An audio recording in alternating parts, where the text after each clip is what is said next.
সুপ্রিয় দর্শক মন্ডলী, গতকালকে যারা জুতার দোকানে চুরি করেছে এদের মধ্যে একজন চোরকে আমরা ধরেছি। এখন আমরা তার ইন্টারভিউ নেব। এই যে ভাই, আপনি চুরির মতো একটা নিকৃষ্ট কাজ করেছেন, আপনি তো একটা চোর। খালি চোরই দেখলেন, চোরের দুঃখটা আপনারা দেখলেন না। আপনার আবার কিসের দুঃখ? আপনি বোঝেন না কত বড় রিস্ক নিছি আমি। চুরি করা পাপ, আল্লাহ শাস্তি দেবে এটা জানি নাও। রিস্ক নিয়ে 2 জোড়া জুতা চুরি হচ্ছি। হ্যাঁ, তারপর বাড়ি এনে দেই ছোট হয় জুতা। আমার সাথে এগুলো হবে কেন? আমি কি অপরাধ করছি? আমি তো কোনো কুলি পাইলাম না, এগুলো পাইলাম না, ওগুলো পাইলাম না। আপনার জন্য আরো একটি দুঃসংবাদ আছে। ইউনূস সরকার ঘোষণা দিয়েছে যারা যারা চুরি করেছে সিসি ক্যামেরায় শনাক্ত করে তাদের গ্রেফতার করা হবে। ইউনূস সাহেবরে ভালো মনে হরতালাম, মাসুদ ভালো হয়ে গেলে তবে ইউনূস সাহেব ভালো হইলে না। আমি একটা চোর, 2 জোড়া জুতা চুরি হচ্ছি, আমারে ধরবে সিসি ক্যামেরা দিয়া। হ্যাঁ, আমার পিছনে ইউনূস সাহেবের এত সময় বলে ব্যস্ত হবে না। কি হবে না? ইউনূস সাহেবরে দিয়াও হবে না, এ জাতির নির্বাচন চায়।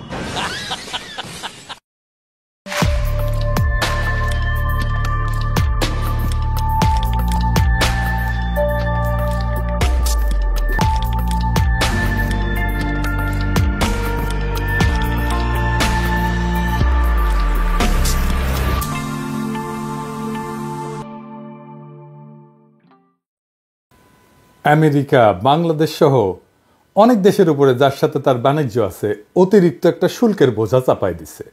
তার মানে আমেরিকাতে পণ্য রপ্তানি করলে আমাদের পণ্যের উপরে যে শুল্ক আসবে তাতে আমাদের পণ্যের দাম আমেরিকার বাজারে বাইরে যাবে, বিক্রি কম হবে।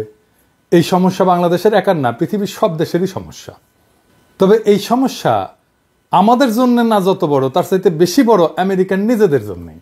আমরা এটা পরে দেখব কেন এটা আমেরিকান নিজেদের জন্য সমস্যা, এবং সেই কারণে আমি মনে করি যে এটা খুব বেশি দিন টিকবে না এই অতিরিক্ত ট্যারিফ।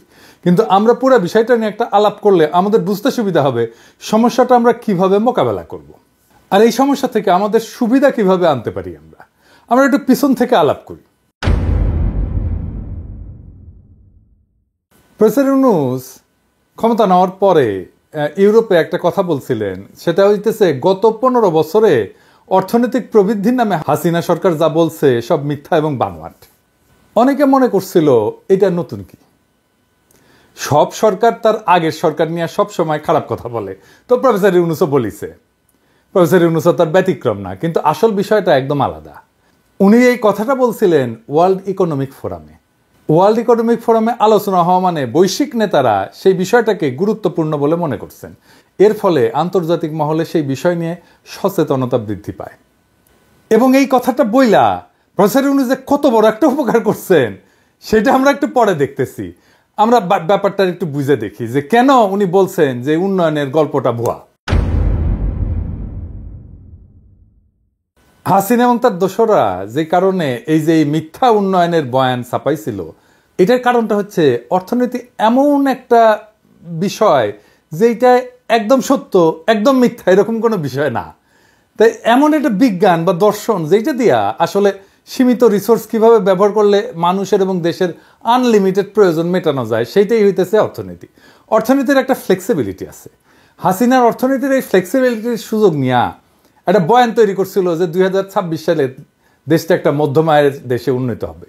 তার জন্য যত রকম মিথ্যা তথ্য দেওয়া প্রয়োজন তাই সে করছে, যেমন অর্থনীতির প্রবৃদ্ধির হার এবং ফুলায় বাবায় জিডিপির বিশাল আকার তৈরি করছে। ফলে যা হয়েছে, দেশে প্রচুর পরিমাণে অর্থ বিনিয়োগ করছে আন্তর্জাতিক দাতা দেশ। হাসিনার তার দোসররা বেশিরভাগ লুট করে পাচার করছে, আর ঋণের বিশাল বোঝা চাপাই দিছে জনগণের মাথায়।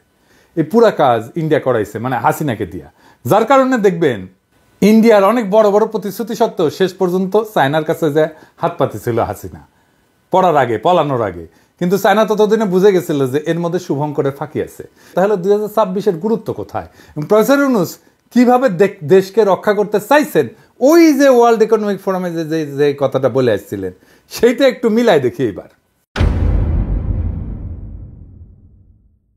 2026-এ আমরা স্বল্প আয়ের দেশ থেকে মধ্যম আয়ের দেশ হইলে 2টা ঘটনা ঘটবে।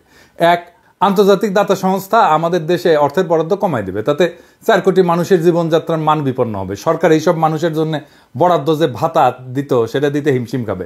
সামগ্রিকভাবে অবকাঠামো উন্নয়ন মারাত্মকভাবে বাধাগ্রস্ত হবে। সরকার একটা বড় ধরনের চাপের মুখে পড়বে। আর ইন্ডিয়া একটা সুবিধাজনক অবস্থানে থাকবে, কারণ সে তার মতো ব্ল্যাকমেল করতে পারবে। এই জন্যই প্রফেসর ইউনূসের সাম্প্রতিক চায়না সফরের সাফল্য দেশের জন্য খুব গুরুত্বপূর্ণ ছিল, বাংলাদেশের কাউন্টার ব্যালেন্স করার জন্য, যেন ইন্ডিয়া ওই সময়কার সুবিধাটা না নিতে পারে। আর 2 নম্বর হচ্ছে, মধ্যমায়ের দেশ হইলে ইউরোপিয়ান ইউনিয়নে আমাদের গার্মেন্টসের রপ্তানি একটা বড় ঝুঁকির মধ্যে পড়বে। আর এই সময় সবচেয়ে বেশি লাভ হবে ইন্ডিয়ার। কেন? এটা বুঝাই বলি। ইউরোপিয়ান ইউনিয়ন আমাদের গার্মেন্টসের সবচেয়ে বড় বাজার। উৎপাদিত পণ্যের প্রায় 51% ওরা কেনে। 2026-এর পর থেকে এইসব পণ্যের উপরে শুল্ক আরোপিত হবে, ওই যে হাসিনার স্বল্পোন্নত দেশে যাওয়ার জন্য। এই অল্প সময়ের মধ্যে আমরা কি আন্তর্জাতিক বাজারে প্রতিযোগিতার সক্ষমতা অর্জন করতে পারবো? যদি না পারি, তাহলে বাজার হারাবো ইন্ডিয়া আর ভিয়েতনামের কাছে। ইন্ডিয়া সেজন্য খুব খুশি। এর ফলে আমাদের যে রিজার্ভ, বৈদেশিক মুদ্রার যে রিজার্ভ, এর উপরে চাপ বাড়বে। আর সবচেয়ে খারাপ বিষয় হচ্ছে, হাসিনা যে ঋণটা করে গেছে সেটা তো আমাদের শোধ করতে হবে। সেই শোধটা আমরা ভালোভাবে হয়তো করতে পারবো না। আন্তর্জাতিক বিনিয়োগ হুমকির মুখে পড়বে। সামগ্রিকভাবে অর্থনীতি ভেঙে পড়ার একটা সম্ভাবনা আছে। এইরকম একটা সময় বিএনপি ক্ষমতা নিতে যাইতেছে, কিরকম বেকুব দেখেন। যাই হোক, ইউরোপিয়ানের আরেকটা স্কিম আছে স্বল্পোন্নত দেশগুলোর জন্য, স্পেসিফিক্যালি গার্মেন্টসের জন্য। সেটা হইলো, বর্তমানে আমরা বিদেশ থেকে কাপড় আমদানি করিয়া দেশে প্রক্রিয়াজাত করিয়া গার্মেন্টস রপ্তানি করতে পারি শুল্কমুক্তভাবে। এই সুবিধা থাকবে না। অর্থাৎ কাঁচামাল থেকে সুতা, তারপর সুতা থেকে কাপড় তৈরি করতে হবে, সেই কাপড় থেকে প্রক্রিয়াজাত করে শুল্ক সহ গার্মেন্টস রপ্তানি করতে হবে। এই জন্যে বড় বড় ফ্যাক্টরি ছাড়া মাঝারি ফ্যাক্টরিগুলো নাই হয়ে যাবে, ছোট ফ্যাক্টরিগুলো। অল্প সময় আমরা এই সক্ষমতা অর্জন করব না যে আমাদের পণ্যের দাম বাড়বে কিন্তু আমরা প্রতিযোগিতামূলক থাকবো। ব্যাংকগুলো বিপদে পড়বে, লক্ষ লক্ষ মা বোনেরা বেকার হয়ে যাবে, তাদের উপরে নির্ভর করে তাদের পরিবার। হাসিনার লোভ, নির্বুদ্ধিতা আর তার পরিকল্পিত দুঃশাসনের ফল আমাদের এইভাবে ভোগ করতে হবে। তারপরে অনেকে বলে আগেই ভালো ছিলাম, কি দুর্ভাগ্য আমাদের। অন্যদিকে প্রফেসর ইউনূস একজন পণ্ডিত ব্যক্তি, ভিশনারি নেতা এবং কল্যাণকামী মানুষ। উনি চেষ্টা করছেন যেন দেশের মানুষ এই বিপদের হাত থেকে রক্ষা পায়। যদি পারেন তাহলে উনি একমাত্র পারবেন। অথচ আমরা এতই নির্বোধ যে দাঁত থাকতে দাঁতের মর্যাদা বুঝতে পারতেছি না। উনারে কত তাড়াতাড়ি ইন্ডিয়ার প্রেসক্রিপশনে হটাই দিতে পারি, মানে উনারা হটাই দিলে ইন্ডিয়ার যে কত লাভ, হ্যাঁ হিসাব করা যাবে না। এখন তাহলে দেখি এই যে আরেকজনের পাশে আঙ্গুল দেওয়া ইন্ডিয়ার, এর ভবিষ্যৎটা কি, এটা একটু দেখেন। ভারতের প্রধানমন্ত্রী নরেন্দ্র মোদীকে বন্ধু হিসেবে পরিচয় করিয়ে দিয়েছিলেন মার্কিন প্রেসিডেন্ট ডোনাল্ড ট্রাম্প। সে গল্প প্রায়ই তুলে ধরেন মোদী ও তার কর্মী সমর্থকরা। তবে বন্ধুত্বের গল্প ধোপে টিকল না এবার। ভারতীয় পণ্যের উপর শুল্ক বসাতে তিল পরিমাণ ছাড় দেননি ট্রাম্প। ভারতের অন্যায্য শুল্ক নীতির কড়া সমালোচনা করে দেশটির পণ্যের উপর প্রতিশোধমূলক শুল্ক আরোপের ঘোষণা দিয়েছেন তিনি।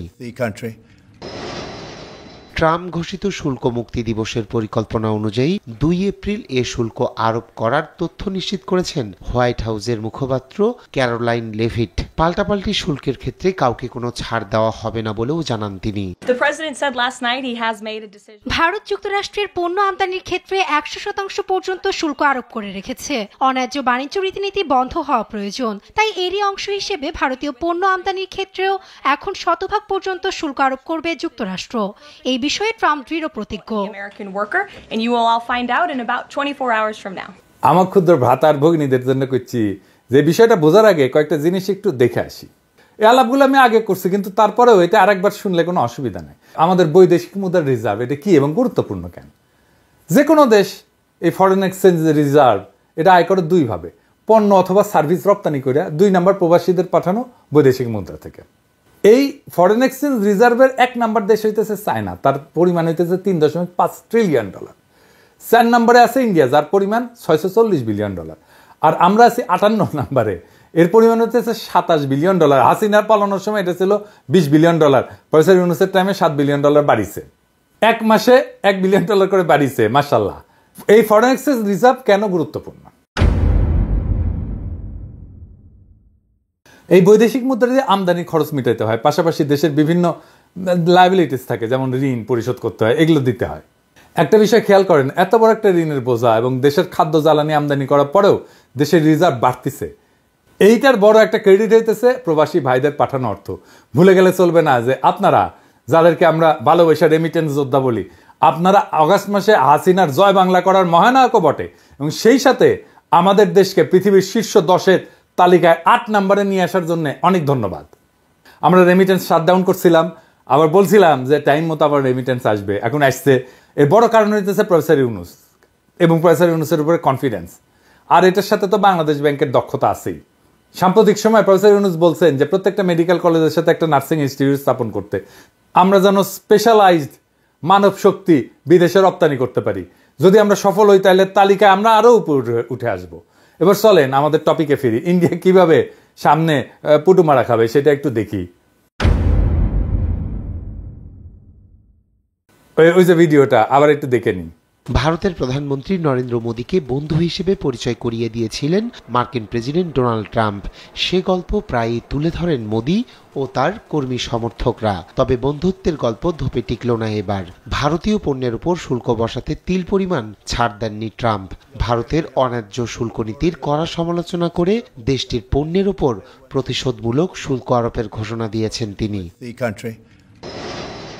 ট্রাম্প ঘোষিত শুল্ক মুক্তি দিবসের পরিকল্পনা অনুযায়ী 2 এপ্রিল এ শুল্ক আরোপ করার তথ্য নিশ্চিত করেছেন হোয়াইট হাউসের মুখপাত্র ক্যারোলাইন লেভিট। পাল্টাপাল্টি শুল্কের ক্ষেত্রে কাউকে কোনো ছাড় দেওয়া হবে না বলেও জানান তিনি। ভারত যুক্তরাষ্ট্রের পণ্য আমদানির ক্ষেত্রে 100% পর্যন্ত শুল্ক আরোপ করে রেখেছে। অন্যায্য বাণিজ্য রীতিনীতি বন্ধ হওয়া প্রয়োজন, তাই এরই অংশ হিসেবে ভারতীয় পণ্য আমদানির ক্ষেত্রেও এখন 100% পর্যন্ত শুল্ক আরোপ করবে যুক্তরাষ্ট্র। এই বিষয়ে ট্রাম্প দৃঢ় প্রতিজ্ঞ। এইভাবে আমেরিকা বাজ পড়বে সামনে। 100% ট্যারিফ বসালে কিভাবে ইন্ডিয়া মারা খাবে? 2023-24 সালে ইন্ডিয়া পণ্য রপ্তানি করছিল $441 বিলিয়ন, যার মধ্যে 20% ছিল আমেরিকার বাজারে, যার পরিমাণ $85 বিলিয়ন। 100% ট্যারিফের ঠাপে ইন্ডিয়া মাথা নত করে বলছে তারা আমেরিকার উপরে যে আরোপ করছিল ট্যারিফ 100% এই কৃষিজাত পণ্যের উপরে, সেটা কমাবে। তারপরেও 26% ট্যারিফ তাদের ক্ষতি করবে, প্রায় $33 বিলিয়ন। আর আমাদেরও ক্ষতির মুখে পড়তে হবে। কিন্তু জিএসপি সুবিধা পুনরুদ্ধার করতে পারলে আমাদের কোনো সমস্যা হইতো না। কিন্তু হাসিনার সরকারকে বারবার এই বিষয় নিয়ে তাগাদা দেওয়ার পরেও সে কোনো গা করে নাই, কারণ তাহলে ইন্ডিয়ার গার্মেন্টস রপ্তানি করতে পারবে না।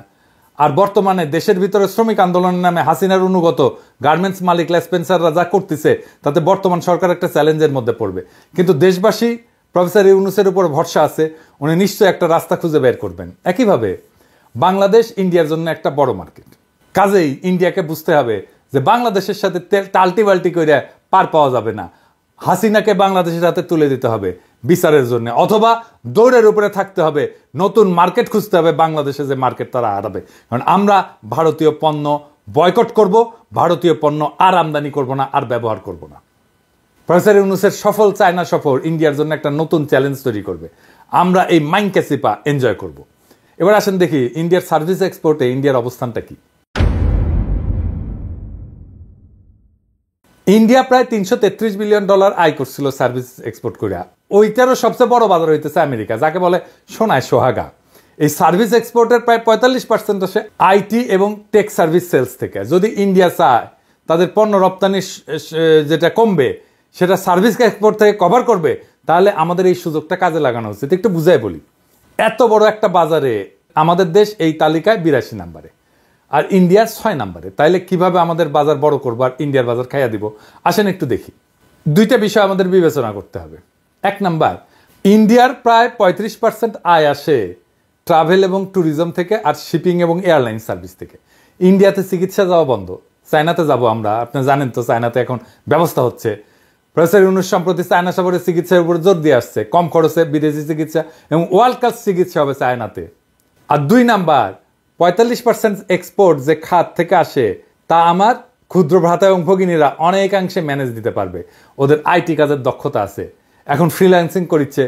তাদের দরকার প্রাতিষ্ঠানিক সাপোর্ট, এবং এদের দরকার হচ্ছে হাই ভ্যালু ক্লায়েন্ট খুঁজে বের করা, যেটা সরকার ব্যবস্থা করে দিতে পারে। আর দরকার হচ্ছে high speed internet. Professor Yunus তো স্টারলিংক নিয়ে আসতেছে, এটা একটা যুগান্তকারী সিদ্ধান্ত। এর ফলে আমাদের প্রত্যন্ত এলাকায় আমার ক্ষুদ্র ভ্রাতা আর ভগিনীরা সহজে দ্রুততার সাথে তাদের কাজ ডেলিভার করতে পারবে। প্রফেসর ইউনূসের ফরেন মিশনগুলোকে দায়িত্ব দেওয়া উচিত, যার তারা যেন আইটি এবং টেক সাপোর্টের কাজ খুঁজে বের করে। একই সাথে আমি রিকোয়েস্ট করবো আমাদের দেশীয় এবং প্রবাসী উদ্যোক্তাদের, আপনারা এই তরুণ প্রতিভাকে কাজে লাগান। আমরা 82 নম্বরে থাকতে চাই না, ইন্ডিয়ার বাজার খাইয়া দিতে চাই। ইন্ডিয়া দৌড়ের উপরে আছে, ওরে আরো বেশি দৌড়ের উপরে রাখা যাইতে পারে, ওর মার্কেটটা খাইয়া ফেলতে হবে। এই জায়গায় আমরা ওর মার্কেটটা খাইয়া দিব। এবার আসেন আমেরিকা যে ট্যারিফ বাড়াইছে তার ফলে আমেরিকার অর্থনীতিতে কি হইতে পারে। মার্কিন অর্থনীতি এবং বাণিজ্যে মারাত্মক নেতিবাচক প্রভাব পড়বে। 2018 সালে ট্রেড ওয়ার হয়েছিল একটা, চীনের উপরে প্রতিশোধমূলক ট্যারিফ বসাইছিল আমেরিকা।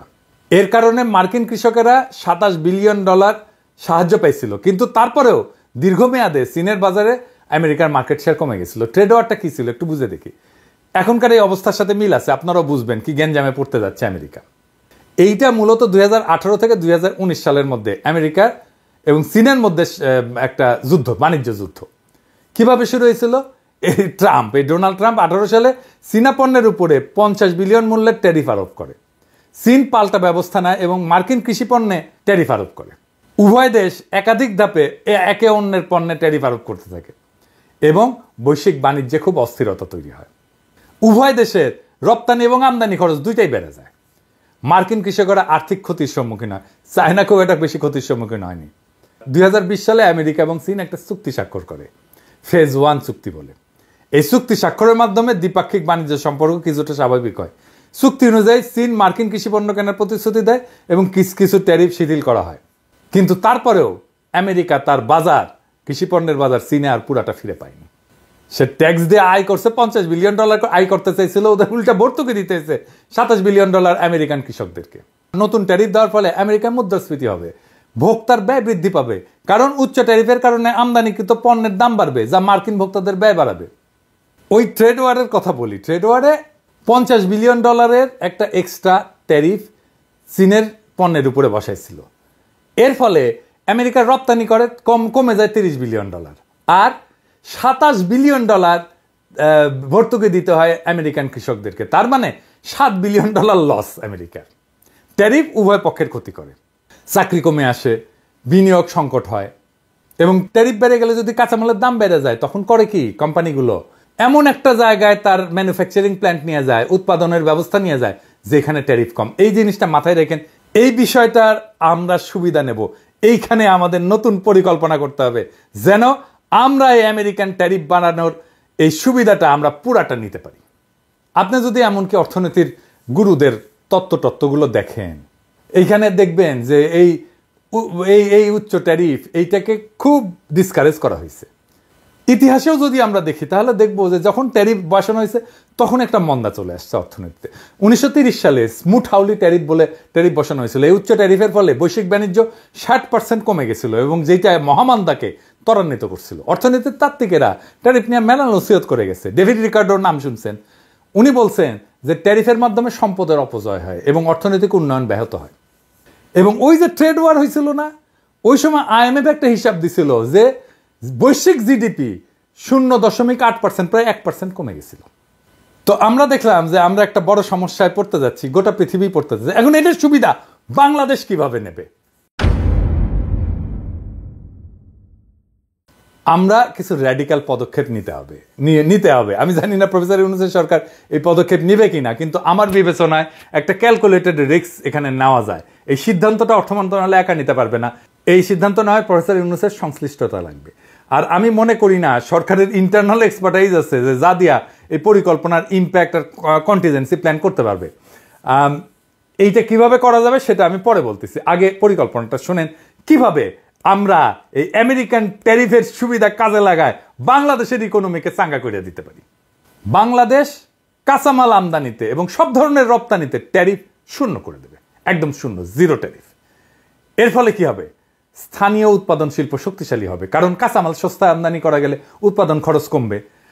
বাংলাদেশের তৈরি পোশাক শিল্প এইটা বিশ্বব্যাপী প্রতিযোগিতামূলক হবে, কারণ ফেব্রিক আমদানিতে ট্যারিফ শূন্য করলে ইউনিট প্রাইস কমে যাবে, প্রায় 15 থেকে 20% কমে যাবে। যেগুলো ফিনিশড পণ্য সেটাতে ট্যারিফ অবর্তিত থাকবে, যেগুলো আমরা আমদানি করব বিদেশি ফিনিশড পণ্য। তাহলে স্থানীয় উৎপাদকেরা বাজারে প্রাধান্য পাবে। রপ্তানিতে যদি শূন্য ট্যারিফ করি, ট্যাক্স শূন্য করে দিই, তাহলে উৎপাদন খরচ কমার পাশাপাশি রপ্তানি আয় বাড়বে।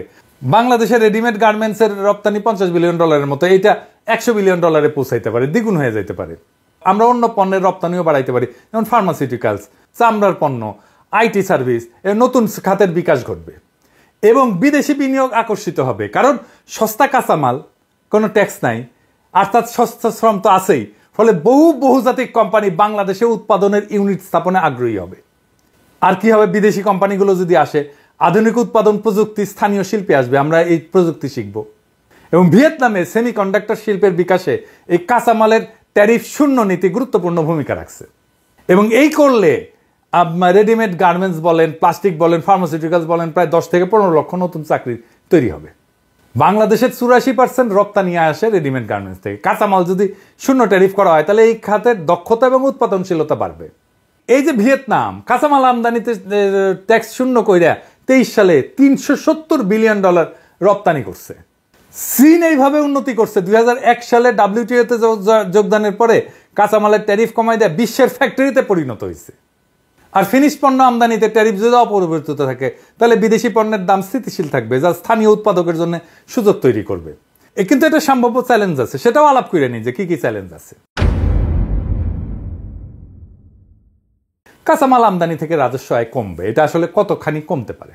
আমাদের মোটামুটি ধরেন 15%-এর মতো রাজস্ব আয় আসে কাস্টমস শুল্ক থেকে, তো এটা কমে যাবে।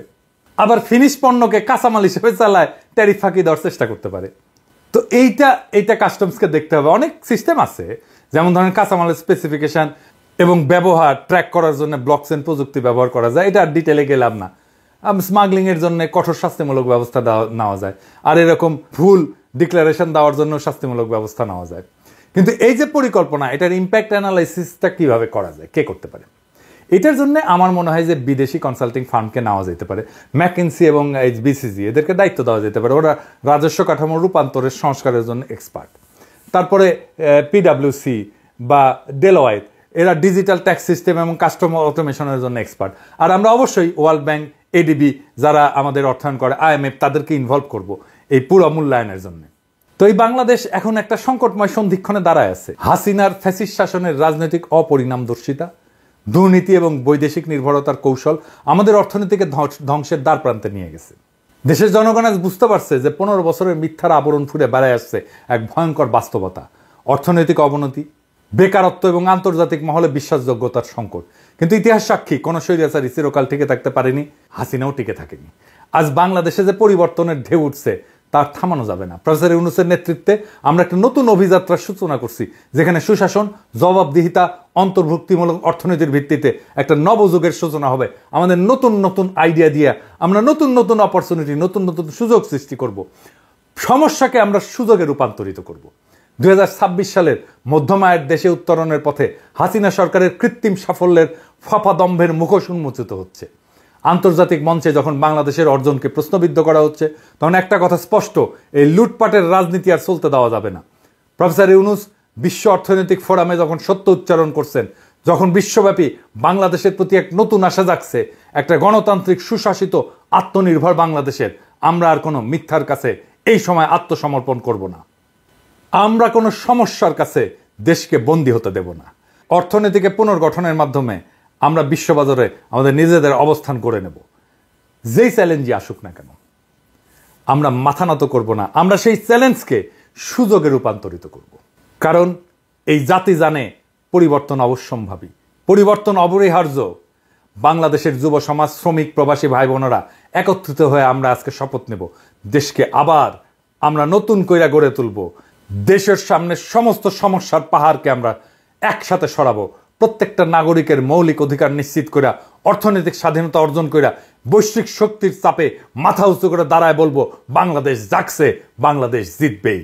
আসেন পরিবর্তনের শপথ নেই, গণতন্ত্র সুশাসনের পতাকা হাতে নিয়ে আমরা বাংলাদেশকে বিশ্ব অর্থনীতির নতুন শক্তি হিসেবে প্রতিষ্ঠিত করব। সময় আসছে সৃজনশীলভাবে নতুন বাংলাদেশ গড়ার। এই যুদ্ধে জয় হবই, কারণ এটাই জনগণের ইচ্ছা শক্তি, এটাই পরিবর্তনের অদম্য আকাঙ্ক্ষা, এটাই জুলাইয়ের আকাঙ্ক্ষা, এটাই বিপ্লবের আকাঙ্ক্ষা, এটাই বিপ্লবের শপথ। ইনকিলাব জিন্দাবাদ।